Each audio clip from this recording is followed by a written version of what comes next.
Basic एक post है army में, सिपाही हमारे वीरेंद्र भाई साहब थे और इन्होंने 11 आतंकवादी मारे अकेले वीरेंद्र भाई साहब। कब की बात है जो ये 11 आतंकवादी आपने लपेटे?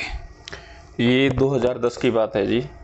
2000 गोलियां चलने लग रही, आप इस साइड से फायरिंग करने लग रहे हो, तो उस टाइम पे दिमाग में क्यों हुआ? क्योंकि एक छोटी सी गोली व सिर में लग गई तो आदमी खत्म। माँ बाप, परिवार कितना याद आता उस टाइम पे? या ऐसा होता जो भी कुछ होता है हमारा देश होता है और देश से बढ़कर कुछ नहीं होता। सच में ऐसा दिमाग में आवा है? बिल्कुल जी। उस समय हम हमारा जो भाई बहन परिवार है ना वो सिर्फ। तो जब 11 आतंकवादी मारे, आपके पास बंदूक कौन सी थी, उनके पास बंदूक कौन सी थी? बंदूक तो हमारे पास भी AK-47 थी, उनके पास भी AK-47 थी। हथियार तो तकरीबन बराबर ही होते हैं। जम्मू कश्मीर कितना खतरनाक इलाका है सर आपका? वैसे तो जम्मू कश्मीर खतरनाक तो नहीं है, वैसे देखे जाए तो वैसे तो जन्नत है, लेकिन थोड़ा सा ये आतंकवादी गतिविधि के कारण ही थोड़ा सा मिलिटेंसी है, टेररिस्ट है। तो सारे भैया ना भाई, मेरी राम राम। मैं जगदीप शर्मा, स्टेप अप जे सर यूट्यूब चैनल पर आपका स्वागत करता हूं। इस टाइम कुरुक्षेत्र में हूं, कुरुक्षेत्र का NH1 मार्ट। आप सोचोगे भाई यहाँ पे कोई प्रमोशन वीडियो नहीं है भाई, बिल्कुल भी नहीं है, बल्कि एक ऐसी वीडियो बनाऊं हूँ, एक ऐसा इंटरव्यू जो जितने मेरे फौजी भाई हैं और जितने मेरे युवा हैं वह इस वीडियो ने देखा बहुत ज़्यादा खुश तो होंगे ही होंगे, और जो जज्बा देश के लिए है उस पर बड़े गौरवान्वित महसूस करेंगे। बड़ी हिम्मत की बात है। और मेरा सौभाग्य आज हमारे वीरेंद्र भाई के पास हम बैठे हैं। भाई साहब राम राम। राम राम जी। भाई साहब कैसे हैं आप? बढ़िया जी। तो वीरेंद्र भाई साहब की खासियत ये है कि अकेले वीरेंद्र भाई साहब जो आर्मी में मात्र एक सिपाही, जो सबसे छोटी पोस्ट हुआ है, ऐसा कहना नहीं चाहिए, लेकिन पोस्ट की अगर मैं बात करूं तो सबसे छोटी, फिर उससे बड़ी, फिर उससे बड़ी, और पता नहीं बहुत बड़ी तक पोस्ट हुए हैं। जो बेसिक एक पोस्ट है आर्मी में, सिपाही हमारे वीरेंद्र भाई साहब थे और इन्होंने 11 आतंकवादी मारे अकेले वीरेंद्र भाई साहब ने। 11 आतंकवादी। हम अक्सर वो वीडियो जरूर बनाना चाहें जहाँ पे कोई सिपाही, फौजी शहीद हो जावा है, लेकिन जिन्होंने इतना बड़ा काम किया बहुत सारे यूट्यूबर वहाँ पे जाते नहीं भाई। तो मैं वीरेंद्र भाई साहब के पास आया हूँ और बहुत कुछ सीखने का, बहुत कुछ जानने का शौक़ है ऐसी बातों का, और बात करांगे वीरेंद्र भाई साहब से। भाई साहब कब की बात है जो ये 11 आतंकवादी आपने लपेटे? ये 2010 की बात है जी। 2010 में जी। ओके। मई 2010 में मैं 30 RR में था। अच्छा। तो वहाँ पे हमारे को कोई इन्फॉर्मेशन मिली कि किसी घर के अंदर ना कुछ टेररिस्ट आए हुए हैं। ओके। हमारे को जैसे सोर्स के द्वारा खबर मिलती, तो वहाँ पे हमने अम्बूस लगाया और आपस में काफ़ी 3-4 घंटे तकरीबन मुठभेड़ चली, जिसमें हमारे 2 जवान शहीद हुए और 11 आतंकवादी को हमने मार गिराया वहाँ। ओके। ऑनेस्टली मैं आपसे सच बात करूं, आज मान लो हम यहाँ पे बैठे हैं और मॉल में चोरी हो जाओ, 2-4 चोर घुस जाएं, तो हिम्मत नहीं बनती भाई ओढ़ा जाकर उन्होंने पकड़ लिया। यो आपने डर नहीं लगे इस मामले पे? ऐसा है जगदीप भाई जी कि तजुर्बा बता रहा हूँ दोस्त, डर और गम जो भी है बस तेरे अंदर है। इस डर से बाहर निकल के देख, जो भी है तो एक बड़ा सिकंदर है। क्या बात है। तजुर्बा, जो डर, भय और गम जी, जो भी है अपने अंदर है, अपने अंदर, इसे आप बाहर के निकल को देखोगे तो आप भी एक बहुत बड़े योद्धा और सिकंदर हो। क्या बात है, क्या बात है, कितनी गजब की बात यह बताई भाई साहब ने। भाई साहब वहाँ पे वो स्थिति क्या बनी जब आप वहाँ पे गए? तो बड़े ऑफिसर्स का मैसेज था आपके साथ ही, कैसे वो घटना घटी? कुपवाड़ा की बात है वो? हाँ, डिस्ट्रिक्ट कुपवाड़ा में आता है सर। ये हमें 30 RR के अंदर था। तो वहाँ पे एक लीडरशिप तो होता है, बड़ा अफसर भी साथ में रहते हैं, लेकिन हमारे एक स्पेशल एक कमांडो प्लाटून टाइप होती है जो ऑपरेशन, स्पेशल ऑपरेशन के वही करती है, सिर्फ ऑपरेशन ही करती है। तो हमारे सोर्स के द्वारा कुछ इंट होती हैं, कुछ हमारा वो मिलती है, उसके अनुसार हम कार्रवाई करते हैं। और जब हम देश के लिए, मतलब जब हम ड्रेस पहन लेते तब हमारे अंदर एक अलग ही जज्बा होता है, उस अलग ही मतलब उसके। आप, मैं सीधी सी बात करूं, वहाँ पे गोलियां चलने लग रही, आप इस साइड से फायरिंग करने लग रहे हो, तो उस टाइम पे दिमाग में क्यों हुआ? क्योंकि एक छोटी सी गोली व सिर में लग गई तो आदमी खत्म। माँ बाप, परिवार कितना याद आता उस टाइम पे, या टारगेट था? उस समय ऐसा होता, जो भी कुछ होता है हमारा देश होता है, और देश से बढ़कर कुछ नहीं होता। सच में ऐसा दिमाग में आवा है? बिल्कुल जी। उस समय हमारा जो भाई बहन परिवार है ना, वो सिर्फ देश होता है और सामने हमारा टारगेट होता है। यूँ नहीं होता, वैसे मैं किसी को डिमोरलाइज नहीं करना चाहता, लेकिन मैं वो जानकारी जानना चाहूँ। यूँ नहीं होता भाई तू थोड़ा सा पीछे हो ले, वो गोली चला रहा है उसने चलाने दे ना, तेरा गोली लगी तो परिवार तेरा रुल जाऊगा, नू हो जाऊगा, ये बातें? नहीं, उस टाइम पे ये बातें बिल्कुल नहीं होती सर। जैसे उस टाइम पे तो सिर्फ बना एक सामने टारगेट होता है, उस समय ये बिल्कुल दिखाई नहीं देता घर परिवार या आप डर तो खत्म ही हो जाता उस टाइम पे। ट्रेनिंग में डर खत्म करवा हाँ, ट्रेनिंग में डर खत्म हो जाता सर। तो जब 11 आतंकवादी मारे, आपके पास बंदूक कौन सी थी, उनके पास बंदूक कौन सी थी? बंदूक तो हमारे पास भी AK-47 थी, उनके पास भी AK-47 थी। हथियार तो तकरीबन बराबर ही होते हैं। यूँ को आतंकवादियों की जो हाइट है ना 6.5 7 मतलब 6.5 फुट हुआ, लंबे लंबे हुए, ठाडे हुए हैं, और अपने यहाँ पे जब खड़े हों तो वे ज़्यादा हेल्दी दिखे हैं, ऐसा कुछ? नहीं, कुछ की होती है, कुछ तो लोकल भी होते हैं यहाँ के जो टेररिस्ट होते हैं जेंट के वगैरह के, उनकी इतनी हाइट नहीं होती, लेकिन बाहर के अफगानिस्तान वगैरह के होते हैं उनकी हाइट ज़्यादा होती है। तो साइकोलॉजिकल इस बात का डर? नहीं जी, इसका कोई डर नहीं। जब किसी मिशन पे निकलते हैं ना, हम डरते किसी से नहीं उस समय तो हमारा एक ही टारगेट रहता है, या तो वो रहेंगे या हम रहेंगे। अच्छा, बंदूक खैर देख के निशाना नहीं मारना है, हथगोले हैं? हाँ, उसके साथ कुछ ग्रेनेड्स वगैरह भी होते हैं हमारे पास, UBGL वगैरह होते हैं। उनके पास भी होंगे? हाँ, उनके पास भी UBGL होते हैं। तो फिर उनसे कैसे बचने का प्लान तैयार करो आप? हमारी ट्रेनिंग, हमें वो क्या महीने 20 दिन की ट्रेनिंग लेके आते हैं। हमने 9 महीने 20 साल ट्रेनिंग की हुई है, तो उसका तो फर्क पड़ता है सर। और सोचने की बात है, उनको भी मरने से डर नहीं लगता? यूँ नहीं भाई अपने आप को सरेंडर ही कर दें, यहाँ पे एक हवलदार आकर उन चोरा ने पकड़ लेगा, डर है उनके, भाई सरेंडर कर दिया, वो भी सरेंडर नहीं करते। हाँ, इसमें ऐसा है, डर तो हमारे को नहीं, जब ऐसा कोई स्थिति आती है डर हमारे अंदर से डर तो खत्म हो जाता है। डर तो हमारे को भी नहीं। आतंकवादियों में से भी डर नहीं होता उनके अंदर भी? डर तो है, वो ज़्यादातर तो जो भी कार्रवाई करते हैं नशा वगैरह करके करते हैं, उस टाइम पे नशा करे होते हैं। ओके, उनको ड्रग्स करवा के जी, सिर्फ मरण खातिर भेज दिए हैं? बिल्कुल। तो फिर जब वो पकड़े, मतलब उनकी जब डेड बॉडी आपके हाथ लगी, जब आपने उनको मारा, तो उनके पास क्या क्या बरामद हुआ था? उनके पास सर सभी के पास से तकरीबन 11 आतंकवादी थे, 11 AK-47 UBGL, और भारी मात्रा में उनके पास मैप्स थे, जो कि अपने रोड मैप्स होते हैं। उसके बाद GPS वगैरह होते हैं, वहाँ पे सीक्रेट कोड डाटा होता है जो उधर से प्रोवाइड किया जाता है। जो डाटा होता है उस सीक्रेट कोड में, उसको फिर आप डिफाइन करो, एक्सप्लेन करो उसको। हाँ जी। भाई इन्होंने क्या लिख रखा था? फ़ोन वगैरह भी पाए? फ़ोन होते हैं, इंटरसेप्टर होते हैं, मतलब फ़ोन तो नहीं होते उन पे, मतलब जो कि वायरलेस टाइप होते हैं सर। वो किस प्लानिंग में थे, क्या करने आए? उनका मेन प्लानिंग था, जो हमारी कॉन्वॉय जाती है ना सर, डेली रूटीन में जो कॉन्वॉय जाती है। कॉन्वॉय क्या होता है? कॉन्वॉय होता है जो आर्मी की गाड़ियां जैसे एक जगह से दूसरी जगह तक मूव करती हैं ना, उसको मतलब उन्होंने क्या करना था, फायर करके तहस नहस करने की उनकी मेन आशंका थी। उनमें बड़े आतंकी किसी का नाम आया हो? तकरीबन बड़े एक तमीम करके था वहाँ का जो लीडर माना जाता है, क्योंकि इसमें ऐसा होता है, पहले नॉर्मल आतंकवादी आते हैं, उसके बाद 3-4 साल के बाद इनको हेड लीडर बना देते हैं आतंकवादी आपस में, क्योंकि 3-4 साल अगर जो जिंदा रह गया उसके बाद दोबारा आएगा, उनको कमांडर बना देते हैं, वहाँ का एरिया कमांडर टाइप बना देते हैं।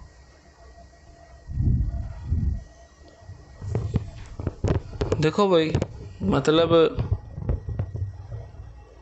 तो क्या जम्मू कश्मीर की जो धारा 370 थी, अब वो हटा दी गई है, अब इसमें कुछ फ़र्क पड़ा है वहाँ पे, पड़ेगा या नहीं पड़ेगा? नहीं, इससे फ़र्क तो काफ़ी पड़ेगा सर। जैसे वहाँ का थोड़ा सा रूलिंग है वो चेंज हुआ है अभी, थोड़ा धीरे धीरे, जैसे लोग भी थोड़ा सा सद्भावना के तहत ना जागृत हो रहे हैं कि वहाँ पे ये गलत कर रहे हैं लोग। वहाँ के लोग जो मिलिटेंट्स आते हैं वहाँ यहाँ आके गलत कार्रवाई कर रहे हैं, धीरे धीरे लोग जागृत हो रहे हैं, मतलब इससे फ़ायदा होगा जी। ओके, तो जब आप उस फाइट के दौरान खड़े हो, और उसके अगले दिन फिर आप अपने घर पे फ़ोन करो, आज तो ये हुआ, आज तो वो हुआ, तो घर का डर कितना था?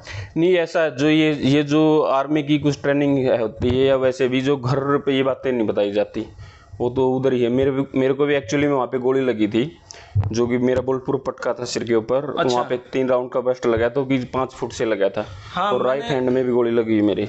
अच्छा, यहाँ पे हाँ, ये गोली का निशान है सर। फिर भी मतलब गोली लगने के बाद भी मैं फायर करता रहा, और उसके बाद गोली लगने के बाद भी मैंने 3 आतंकवादियों को मार गिराया, जो कि 5 फुट नज़दीक थे। आपकी जो टोपी थी वो तो बिल्कुल छलनी हो रही थी। जी, बुलेट प्रूफ पटका होता है। म्यूजियम हमारे उधर श्रीनगर में एक म्यूजियम है, वहाँ पे रखा हुआ अभी भी। कितना आपने महसूस हुआ कि भाई कितना शानदार ये आपके लिए स्टेप था, ये जो आपका वो फटका रखा गया, कितना प्राउड फील करवाया आपने? देखो, वो तो इसलिए रखा जाता है कि कुछ हैं, जैसे यहाँ पे भी, जैसे आप सिविल में भी हेलमेट वगैरह नहीं पहनते, लेकिन बाद में कभी एक्सीडेंट होता है तो उसका बाद में पता चलता है। उसी प्रकार जो पटका हमारा बुलेट प्रूफ होता है, उसका बाद में जब अहमियत तो उसकी तब पता चलती है जब इंसान जिंदा रहता है। क्योंकि मैं आज आपके सामने बोल रहा हूँ, यहाँ पे बात तो उस पटके के कारण, वो पटका ही है जो मेरी मतलब ज़िंदगी बचाई, और उससे काफ़ी जवानों को सीख मिलती है कि आपको ओरिजिनल पहनना चाहिए। वैसे सोचने वाली बात है, उनकी 9 महीने की ट्रेनिंग या 2 महीने की ट्रेनिंग जितनी आतंकवादी में, इसका मतलब उनके निशाने भी मजबूत थे जो उन्होंने माथे पे गोली मारने की नहीं, ऐसा निशाना किसी के मजबूत नहीं होता उस टाइम पे अंधाधुंध फायरिंग होती है। ये है, आप नज़दीक हो, जितना नज़दीक हो, आप कोई अगर राइफल से फायर कर रहा है, अगर 5-10 फुट है तो जाएगा। अगर ब्रस्ट फायर होता है, उसमें काफ़ी राउंड निकलते हैं तो उसमें ऑटोमेटिक लग जाता है। कोई निशाना लेके उस टाइम पे किसी को निशाने लेने का टाइम नहीं होता कि कोई निशाना लेके किसी के ऊपर फायर करे। ओके। वो तो सब अंधाधुंध है। आपके बैरल के सीध में जो गोलियां चलती है वो चलती हैं। जब आपके माथे पे उस फटके पे गोली लगी तो कितना बड़ा झटका वो था, या हल्का फुल्का? नहीं, वो झटका तो काफ़ी वो था, लेकिन दूसरा ये भी था, मतलब उस टाइम हमारे को डर भी खत्म हो गया था। मतलब जो कुछ है मतलब होएगा जिंदगी तो में, आप यही मान लो भैया, अब तो मर लिया, अगला मरना है। जी बिल्कुल। ये उस समय तो यही होता है, जब अगर आमने सामने फायर चलता है उस समय तो डर तो पैदा ही नहीं होता। डर पैदा होता तो फिर आप फायर भी नहीं कर सकते।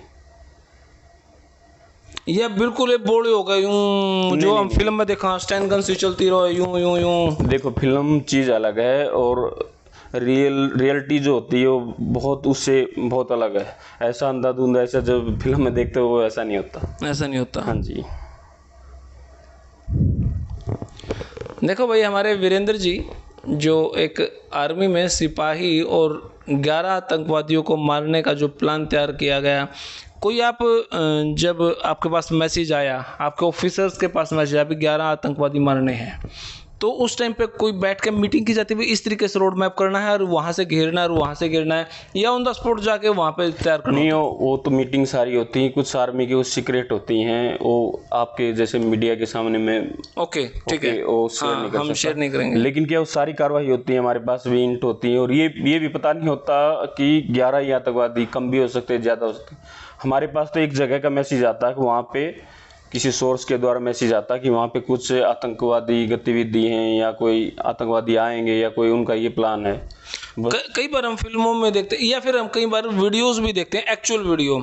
कोई आपका आर्मी का बड़ा ऑफिसर माइक लेके कहेगा भाई आप वापस आ जाओ, आपको कोई गलत मारेंगे नहीं। तो कई बार आतंकवादी बात भी करते हैं, ऐसे बातचीत भी होती है उस टाइम पे। जी, उसमें सबसे पहले जैसे किसी अगर गांव या किसी मोहल्ले की हमारे को इंट मिलती है और हमारे को पता चल जाता है कि इस गांव में एक्चुअली में उग्रवादी हैं, या कोई फायर से पता चलता है उनका आपस में एक बार वो फायर करते हैं, हमारा पता चल जाता है, तो हम एक बार फर्स्ट में चेतावनी देते हैं माइक अनाउंसमेंट करके कि आपको हम आप सरेंडर कर सकते हो। तो हम सरेंडर करते तो हम उसको बाइज्जत मतलब जो कार्रवाई होती है उस अनुसार करते हैं, लेकिन अगर फिर सरेंडर नहीं करते फिर हमारे को कार्रवाई करनी पड़ती। जब 11 आतंकवादी वो मारे तो उस डेड बॉडी का क्या हुआ? वो डेड बॉडी जी पुलिस और लोकल जो होता है उनको, अगर जो लोकल होते तो उन घर वालों को पुलिस के डॉक्यूमेंट बना के वापस दे देते, और जो बाकी पुलिस को हैंड ओवर। जो वहीं पे मान लो उन आतंकवादियों का जो परिवार, कुछ परिवार वहीं के ही होंगे, तो क्या उन परिवार पे भी कोई एक्शन लिया जाता है? फिर परिवार पे तो नहीं लिया जाता जी, उसमें तो ऐसा है ना कि उनको हैंड ओवर कर देते हैं हम, जो अपने उनके रीति रिवाज के अनुसार वो जो करते हैं वो कार्रवाई, दाह संस्कार जिसको हम बोलते हैं जी। मतलब वो इज्जत भी बख्श देते हो? बिल्कुल जी।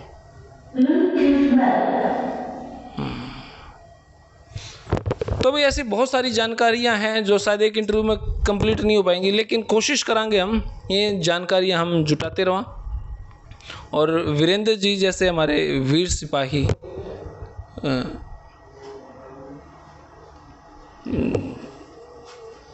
से हम जो जानकारियाँ ले सकते हैं, जो समाज में बांट सकते हैं, वो हमारा कर्तव्य भी है भाई। सरकार ने फिर आपको क्या सम्मान दिया? इस ऑपरेशन में मतलब जो 2 हमारे साथी शहीद हो गए थे, जी माफी, उनको मरणोपरांत शौर्य चक्र दिया गया था और मेरे को गैलेंट्री अवार्ड, सेना मेडल मिला था, जो कि सरकार 7.5 लाख रुपए देती है उसमें, और पर मंथ आता 4,000 रुपये। मैं अब क्योंकि जो मुझे लगता है मैं वो बात कर लेता हूँ।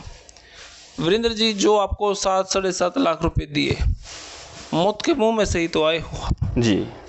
7.5 लाख क्यों नहीं लगता अभी थोड़े ही मिले? नहीं, वो चीज़ मैंने नहीं रखती। हम उसके लिए जो पैसे के लिए काम नहीं होता जी, ये तो देश सेवा होती है। उस देश में तो हमारा मतलब ट्रेनिंग है और हमारा काम है, तो उसके लिए हम पैसा की डिमांड नहीं कर सकते ना, ज़्यादा है कम। देखो, असली देशभक्त की बात यही कि हम पैसे के लिए काम नहीं करते। और आज हमारे बड़का तो बात कह दें, भाई दुकान पे तो चीज़ लिया 10 रुपये दोगी माँ तो ले आऊँगा। ये बातें हम अपने बड़का ने क्यों कर सिखावा भाई? बड़ी अजीब सी बात है। एक आदमी जो मौत के मुंह से आया है, 2 जवान भी वहाँ पे शहीद हो गए, और वीरेंद्र जी और वहाँ की टीम 7.5 लाख रुपए और 4,000 रुपये महीना, क्योंकि हम फौजी नहीं हैं, मैं फौजी नहीं हूँ, शायद मैं वो भावना नहीं समझ सकता। सिर्फ हम सल्यूट कर सकते हैं, उनका आदर सम्मान कर सकते हैं, इससे ज़्यादा कुछ शायद हम नहीं सोच पाएंगे। जब ये कुपवाड़ा होंगे, वहाँ की क्या स्थिति होगी, किस तरीके का सीन होगा, देश को लेके कितना ये सीरियस हैं, हम मेरे ख्याल से वो इमेजिन भी नहीं कर सकते। आज हम 2-4 आदमी बैठ कर बात कर सकते हैं ना, 7.5 लाख तो इनको कम दिया, लेकिन जब इनसे वो बात पूछी गई कि भाई 7.5 लाख कम नहीं था, फिर इन्होंने एक बिना सोचे कहा कि हम पैसे के लिए थोड़ी ना काम करते हैं। यहाँ लगती है बात, दिल को खुशी मिलती है। और लेकिन कई बार हम यूँ भी सोचा, जो खिलाड़ी है, ओलंपिक जीत के आए हैं, कॉमनवेल्थ गेम जीत के आए हैं, एशियन गेम जीत के आए हैं, और जब उनके ऊपर पैसे की बारिश हुआ है, तो कहीं ना कहीं मैं तो ये सोचूं हूँ, ठीक है उन्होंने मेहनत करी है, लेकिन एक फ़ौजी के लिए तो ये कुछ भी नहीं है। मतलब फ़ौजी के लिए होना चाहिए कुछ, ऐसा लगना चाहिए। वो देश के लिए खेलते हैं खिलाड़ी, तो क्या ये देश के लिए नहीं है? तो सरकार को अपनी सोच में परिवर्तन लाना पड़ेगा भाई।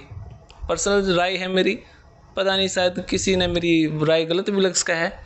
और फौजियों के लिए ऐसे मुद्दे कोई उठाता नहीं, मैंने बहुत कम देखे हैं लोग जो फौजियों के लिए ऐसे मुद्दे उठाते हैं। तो कहीं हमने ऐसा सोचना चाहिए। एक फ़ौजी जो पूरी ज़िंदगी एक बॉर्डर पर गुजार दे है, कहाँ कहाँ, जम्मू कश्मीर कितना ख़तरनाक इलाका है सर आपका? वैसे तो जम्मू कश्मीर खतरनाक तो नहीं है, वैसे देखे जाए तो वैसे तो जन्नत है, लेकिन थोड़ा सा ये आतंकवादी गतिविधि के कारण ही थोड़ा सा मिलिटेंसी है, टेररिस्ट है। अच्छा, गुजरात का जो बॉर्डर है वो भी खतरनाक है, राजस्थान का कितनी गर्मी है और फिर भी बॉर्डर पर खड़े रहना है। हाँ जी, हाँ जी। सिक्किम में बताते हैं मच्छर इतने भयंकर है, वहाँ पे गुंडों से डर नहीं है, मच्छरों से डर लगता है। हाँ जी, हाँ जी। मच्छर लड़ जाए तो आदमी मरेगा। वो धुआं, सारा दिन कमरे में धुआं लगा के रखते हैं, ऐसा मैंने सुना है। हाँ कुछ है, अभी तो काफ़ी दवाइयाँ आ गई, इतना पहले ज़्यादा। तो मतलब हर जगह बॉर्डर बड़ी क्रिटिकल सिचुएशन है। सियाचिन बॉर्डर हो गया, ये बॉर्डर हो गए। हाँ जी, हाँ जी। मतलब कहीं भी ऐसा नहीं कि भाई जोखिम नहीं है, हर जगह जोखिम भरा काम है। हाँ जोखिम तो है ही सर, ये तो है। जब आप घर आते हो, घर से जाते हो, तो माँ की, पत्नी की आंखों में आंसू, और ज़िंदगी भर वो चीज़ देखना, बड़ा मुश्किल सा, कट्टर सा दिल करके चलना पड़ता है साथ फौजी को। हाँ ये तो है, थोड़ा दिल तो मजबूत है तभी तो देश सेवा कर सकते हैं। दिल ही मजबूत नहीं होगा, देश सेवा कैसे करोगे? सरकार से कोई उलाना? कोई उलाना जी, सरकार से क्या उलाना था जी। फिल्म में वो गाना देखा करा, हम जिएंगे और मरेंगे है वतन तेरे। तो भाई ये इंटरव्यू सिर्फ इतना ही, लेकिन इमोशन से जोड़ने वाला इंटरव्यू है भैया। इंटरव्यू नहीं है, कुछ सच्चाइयाँ हैं।